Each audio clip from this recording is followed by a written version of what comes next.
We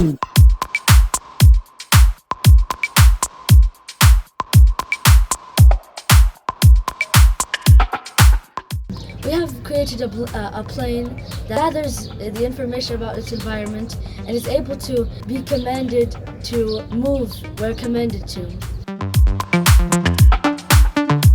I really enjoyed this project. I think it was very fun, very easy, and I recommend kids to try it around the world. Today we were tasked with making a robotic airplane which had sensors following black and white lines using those particular sensors, and I had lots of fun working with my teammates and classmates.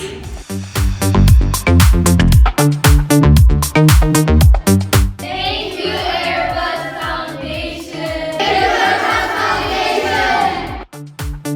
Foundation!